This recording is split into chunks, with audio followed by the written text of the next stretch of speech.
My name is Jennifer Lezak. I'm a circulation clerk here at Eisenhower Public Library in Harwood Heights. My name is Tom McGowan. I'm an author of books for children. Hi, my name is Barb, and I've been a page here for almost 5 years. My name is David Ziegler. I'm head of Children's Services at Eisenhower Public Library, and I've been working at that position at this library since 1983. My name is Penny Blubaugh, and I am the Community Services Librarian at Eisenhower Public Library. Andrew A. Hay. My name is Anne-Marie Calderillo, and I attend Ridgeway High School. Hey, my name is Diane Pagano, and I'm a library clerk at the Giles Elementary School in Norwich. I am Mark Brown. I'm one of the trustees at the library. There will be a referendum on Tuesday's ballot for Eisenhower Library.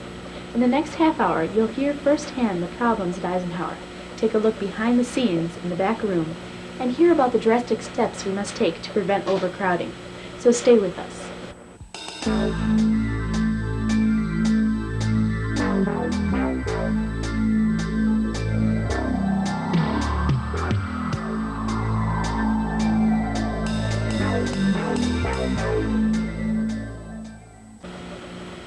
Eisenhower Library came into existence in 1971 on the ground floor of Parkway Towers. In 1976, the library purchased the present building by securing a mortgage. To do this, Eisenhower Public Library put up 50% of its operating funds. No tax increase was requested. From 1981 to 1982, the library board remodeled the current library building. To pay for the remodeling, they refinanced their mortgage, once again asking for no tax increase from users. This mortgage has been paid off, and the library now owns the property in full. Unfortunately, renovations don't last forever. During the last 15 years, we have increased our number of cardholders, library users, and materials to respond to reference and recreational reading requests. What looked like ample space in the 1980s has become tight and uncomfortable in the 1990s. Over the next few minutes, you will learn why the current building is tight and uncomfortable.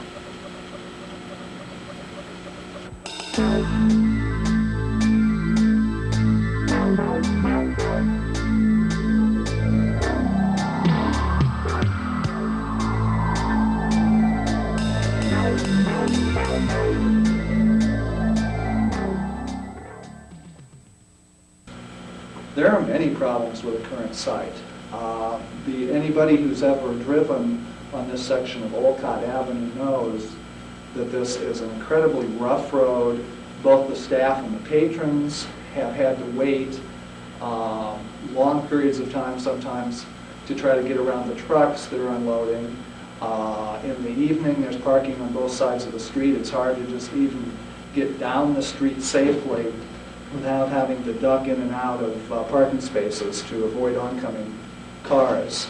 So the street is one big problem. We are centrally located, which is important, but there are other locations where we can be centrally located. The building, if you've ever been in here during a heavy rainstorm, you've probably seen the occasional wastebasket catching rain from either a water coming in from one of the heating or cooling units. So that's certainly not an attractive feature. If you've been in the building recently, you know that the shelves have been moved closer together. The aisles are much more narrow. I'm already noticing that there are more and more near collisions as people round a shelf and you don't see somebody coming.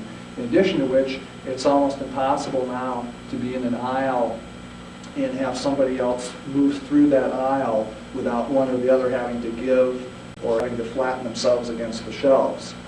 It's difficult when you have as many books as we have in the collection to find books when the shelves are completely full. And with the addition of some new shelving this fall, we have a little bit of room on the shelf, but that room is going to quickly disappear. Well, it's hard to find some of the books because a lot of them are in carts, and a lot of the books here you have to send out for.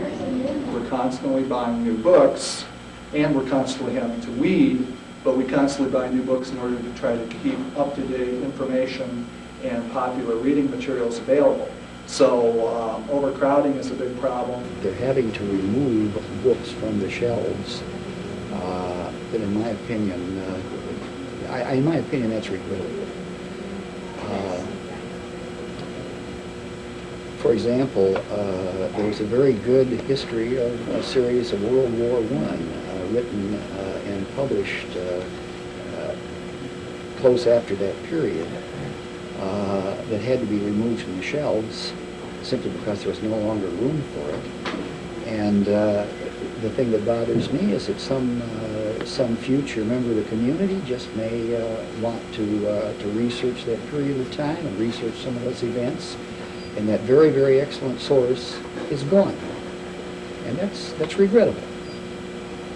We had a patron, Mr. McGowan, come in the other day asking for a book on World War I that he'd used at the library previously for research for some of the things he was working on, and we couldn't find the book anywhere, and we weren't even listed as an owning library. When I told him that it was probable that we had gotten rid of the book because we simply didn't have enough shelf space, he was very distressed about it. We were still able to get the book for him. We were able to direct loan it from another library, but the shelf space problem has been very ongoing, and we have gotten rid of a lot of sources, generally older sources, that people would probably be able to use and would want to use at some point in time. Many books that are still useful, still in good condition, are having to be removed from the shelves simply to make room for new material. Yes, there are books that are old and out of date, and they should be pulled. But some things, such as historical works, written closer to the time when they happened, are highly useful and should be retained as long as possible. There's also problems with the staff work areas. There are often overcrowded and not particularly good light. And only one of us can work back there at a time because it is so tiny. And we need an area also for book repair, which we don't have. That's also included in our present area. So we have piles and piles of broken books that need to be repaired, mixed up with the new books that need to be taped to be put out on the shelves. So if we had a larger area in the back, we could maybe have 2 pages working back there at a time to get the new books out for the public instead of them having to wait for us to get to it because of lack of space. We're in the back of the page area now, and this is just an example of the conditions that we work under. Over here are all the books that need to be repaired at the present time. They're just piled on top of each other. We try and get to them as soon as we can, but we have all these new books that also need to be taped and covered that the public also wants out to be able to be checked out. So sometimes we have to not do the repairs in order to do the new books. Sometimes we can't do the new books in order to do the repairs. If we had more space back here, we could have 2 pages working at the same time to get this work done. There's probably about 100 books here right now, and we have this amount coming through every week. There's also the major problem of noise in the library. In the new building, we would hopefully have different sections, different zones of the building where we would have circulation, which is a noise area. We would have be able to have a different area for children's, which is another noise area, and even different areas for newspaper areas, just so we can kind of keep the noise to a reasonable level where people can quietly study and read without having to look up from their papers or from their books because they hear children crying or the phone ringing or someone complaining about an overdue. We're talking about the noise problem in the library. The building was initially a sheet metal factory, and if you ever come into the building and look over your head, you're going to notice that there's really no soundproofing or anything on any of the ceilings. And if you look at the walls, you're going to notice there's cinder block and there's no soundproofing on any of the walls. When we get a whole lot of people in here, especially after school and in the evenings, the noise level is just incredible because there's nothing to block it. It escalates because it just climbs up to those open spaces and goes all over the place. And since it's a very open design, too, with all the tables and everything just set up in the middle of the building, it's very, very bad. The problem with the meeting room is that when you're using it for story hour, it can't be used for other things. We don't have anywhere near as much parking as we should. We only have approximately 50 spaces, so a lot of times you'll come and the entire parking lot is full, and there's really no street parking, which, kind of cuts down on the number of people who can actually use the building. We do need to have more space to be able to comply with the American with Disabilities Act. We badly need conference rooms for people to use. Rather crowded, so that when you sit down and you wish to utilize the books and read or copy data from the books, your chair protrudes in the aisle and the children have to crawl all over you. It's not very comfortable. I think there's no doubt that the library needs to expand. It's good now, in my opinion, but I think it needs to expand. What?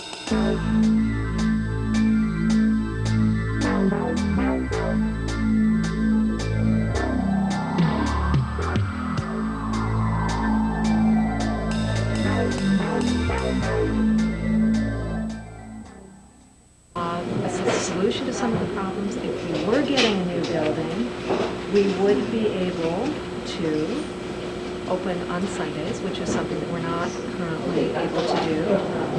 Again, it's not the space problem so much as a staffing problem, but if we did pass both issues of the referendum, we would be able to staff for Sunday hours. We would be able to continue to get more materials without having to throw away the stuff that we already have, which I would think would be very valuable. We would get a lot more seating and some quiet study areas, because our quiet study areas are very small right now, and a lot of people can't work where there's a lot of activity and a lot of noise. We would be able to probably have personal computers for people. We would have internet access. We would have more CD-ROM stations and be able to supply a greater variety of CD-ROM products. We would be able to get approximately, looking at the different plans, 100 parking spaces, so we would be doubling our parking, which would make it much, much easier for people to come to the library.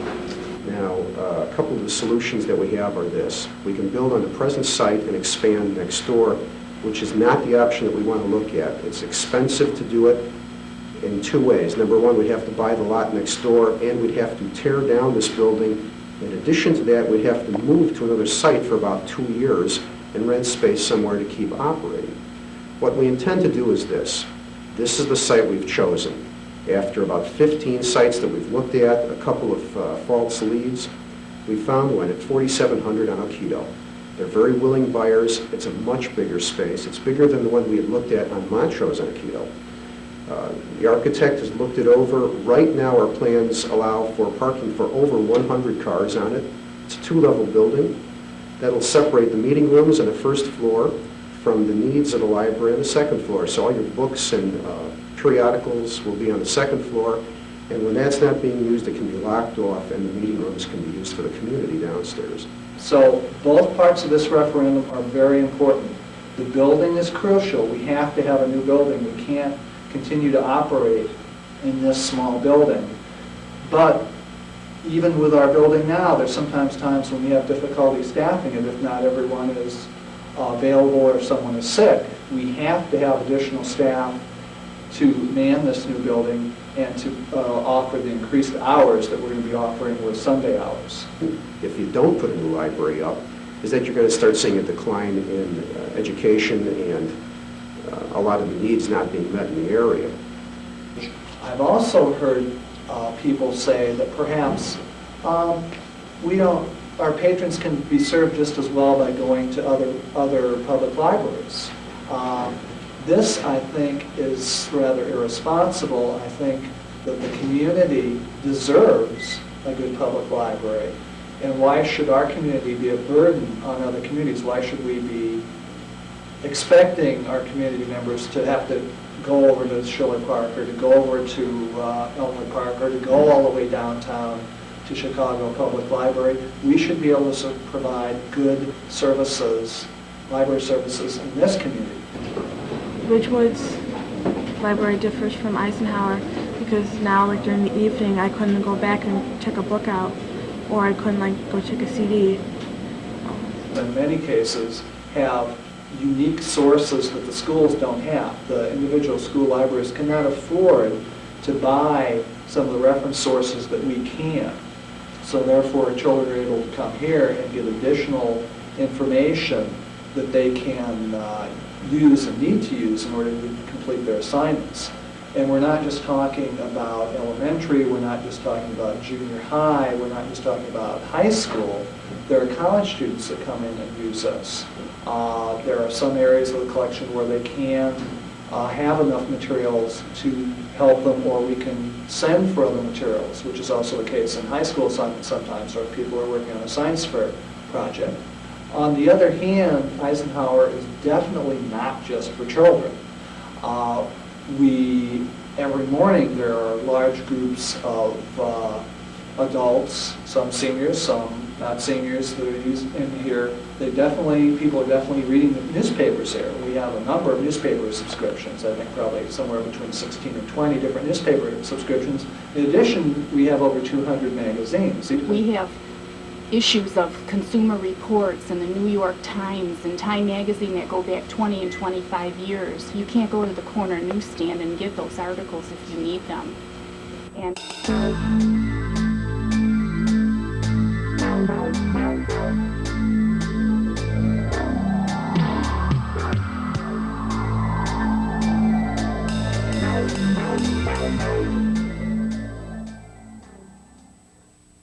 One of the questions that a lot of people seem to have had, and possibly because some of the newspaper articles may not have explained this as clearly as possible, is how much this is actually going to cost them. A lot of people seem to believe that voting yes for the two issues on the referendum is going to double their entire tax bill that they pay yearly, including their school taxes, their park taxes, etc.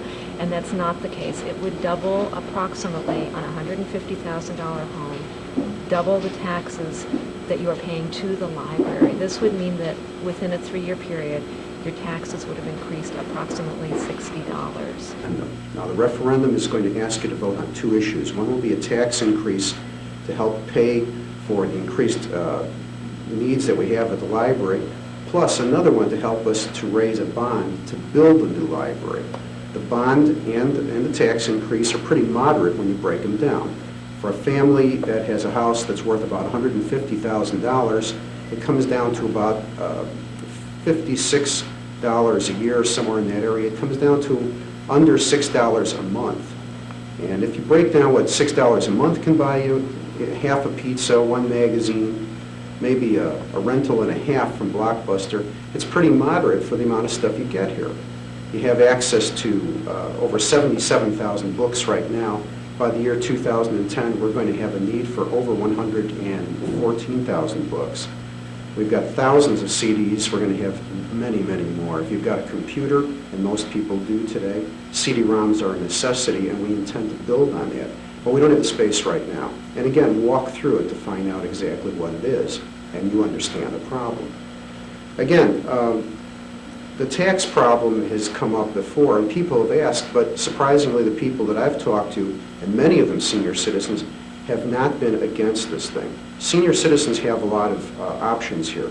If you haven't explored any of the tax options, I invite you, I insist that you come to the library and look at some of the paperwork and the information we have here that can help you find some tax relief on that. I would truly support a tax increase to support the Eisenhower Library because I feel it is a worthwhile tax. I think taxes are always disliked, but libraries are a necessary unit of our village. Without libraries, we lose some of our basic education. And I feel we should be willing to pay taxes for the children that are coming after us, because we had libraries given to us when we were children. We lived around here and in Chicago. Someone else built the libraries, and I believe it's our responsibility. The senior citizens should remember that even though his children are 30, 40, 50 years old, they are still his children, and he should look at a library the same way. Some seniors complain that they never use the library. That's not an answer. I hope they never have to use the fire department, but they have to remember this is a necessary item. A library will upgrade the village. It will make your property more valuable. Good libraries and good schools enhance your property values. I think that this is the perfect time for the Eisenhower Library to make this move.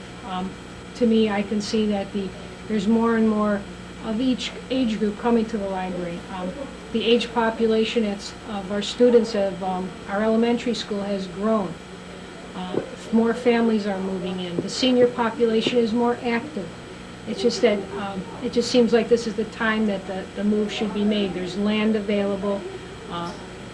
Another important thing is that this is the time the staff is ready, they're friendly, they're willing to work, and to me the climate seems perfect, and I just hope that people feel the same way I do, that this small increase will be nothing compared to what we will be gaining.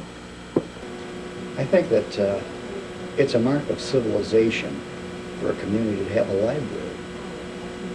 Libraries go back thousands of years. The ancient city of Alexandria in Egypt, which is one of the most famous cities of ancient times, was noted for its enormous library. It was a mark of civilization. And I think that a library is essential to any community, as I say, and certainly this library, in my opinion, is essential to Norwich and Harwood Heights.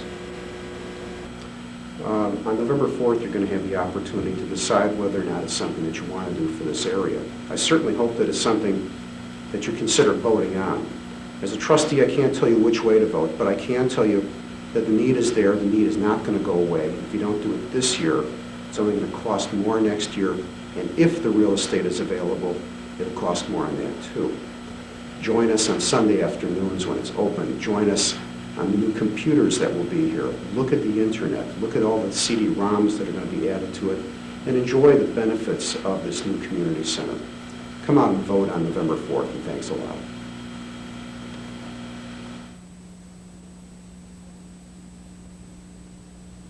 Thanks for joining us for Eisenhower 2000 and Beyond. Remember to vote on Tuesday.